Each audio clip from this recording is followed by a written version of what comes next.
السلام علیکم دوستوں، ساتھیوں، انوکھی کانٹینٹ 7 کے چینل میں آپ سب دوستوں کو ویلکم کرتا ہوں۔ دوستوں ساتھیوں، آج میں آپ کو جنگل کے راجا کی دوسری قسط سنانے جا رہا ہوں۔ جہاز میں 50 کے قریب خاندان کے افراد تھے۔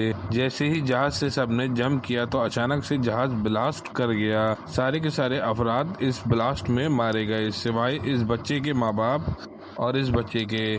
یہ لوگ ایک بڑے خطرناک جنگل میں اتر گئے۔ جنگل میں اترنے کے بعد بچے کے والد نے اندھیرے میں جیسے تیسے خود کو اور اپنی بیوی کو اور اپنے بچے کو درخت پر چڑھا دیا اور صبح ہونے کا انتظار کرنے لگے۔ کچھ گھنٹوں میں صبح ہو گئی۔ صبح ہونے کے بعد بچے کے والد نیچے اترے اور کھانے کے لیے پھل ڈھونڈنے لگے۔ کچھ دیر کے بعد بچے کا والد پھل لے کر آیا تو تینوں نے صبح کا ناشتہ کیا۔ اس طرح سے پورے 5 دن گزر گئے۔ ایک دن بہت زیادہ تیز بارش ہو رہی تھی، جس کی وجہ سے اس کی بیوی کو بھیگنے کی وجہ سے بہت تیز بخار ہو گیا تھا۔ بچے کو تو اس کی بیوی نے اپنی جیکٹ میں چھپا دیا تھا۔ کسی طریقے سے اس کی بیوی پورے 1 دن تک سروائیو کر پائی اور اس کی موت واقع ہو گئی۔ اب یہ آدمی اور اس کا بچہ رہ گیا تھا۔